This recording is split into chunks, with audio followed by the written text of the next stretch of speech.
Hello friends, तो आज मैं लेकर आई हूँ आपके लिए बहुत ही बढ़िया स्नैक्स की रेसिपी, जिसे आप शाम की चाय के साथ बहुत ही मज़े के साथ एंजॉय कर सकते हैं। तो यहाँ पर मैंने ले लिया है पालक। यहाँ पर मैंने आधा किलो पालक लिया था, जिसको साफ़ करने के बाद ये लगभग 300 ग्राम बचा है। तो हमने यहाँ पर थोड़ा सा ऑयल डालकर इसको अच्छी तरह से मिक्स कर लेना है और लगभग हम 10 मिनट इसे इसी तरह से पका लेंगे, जिससे इसमें जो भी एक्स्ट्रा पानी होगा वह अच्छी तरह से सूख जाएगा।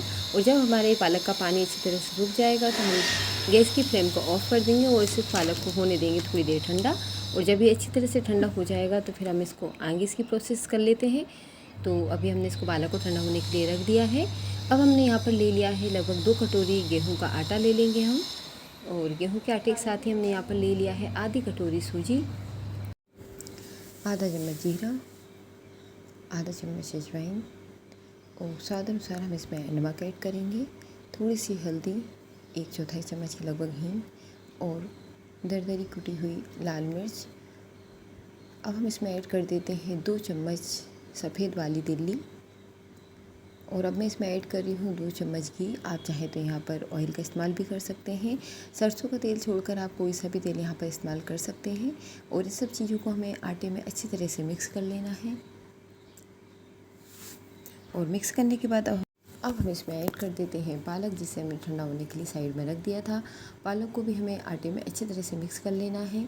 और इस तरह से दोनों हाथों की हेल्प से हम पालक को बहुत अच्छी तरह से आटे में मिक्स कर लें, क्योंकि हमारा जो पालक था वो ठंडा हो रहा था और ठंडे होने के साथ साथ ये चिपक भी गया है एक दूसरे में। तो अच्छी तरह से आटे में मिक्स करने के लिए हमें दोनों हाथों का इस्तेमाल करना पड़ेगा। तो ये देखिए हमारा पालक है जो आटे में बहुत अच्छी तरह से मिक्स हो गया है। और ये देखिए आप इस तरह से हम हमारे जो आटे में हमने मोहन दिया था उसे भी चेक कर सकते हैं। तो हमारे आटे का जो मोहन है वो बिल्कुल परफेक्ट है। तो अब हम बना लेते हैं इसका एक नॉर्मल डो।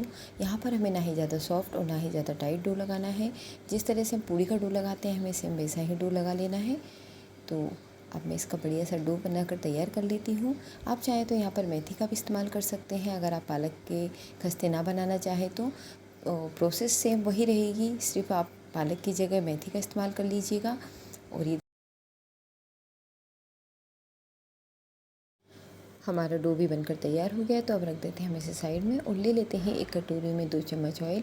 अब इसमें मैं ऐड कर रही हूँ 2 चम्मच गेहूँ का आटा। आप चाहें तो यहाँ पर मैदा या कॉर्नफ्लोर का भी इस्तेमाल कर सकते हैं। और अच्छी तरह से ऑयल को और आटे को हम मिक्स कर लेंगे। यहाँ पर अगर आपको लगे कि ऑयल हमारे आटे में कम है तो आप थोड़ा सा ऑयल और ऐड कर।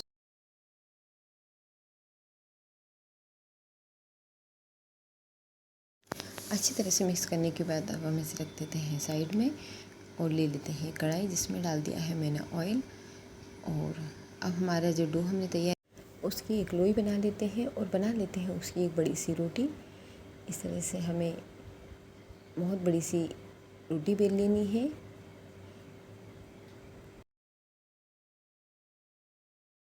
और रोटी बेलने के बाद जो हमने बैटर तैयार किया था उसको हमें पूरी रोटी पर अच्छी तरह से फैला देना है, क्योंकि हम अभी रोटी की बुक फोल्डिंग करेंगे।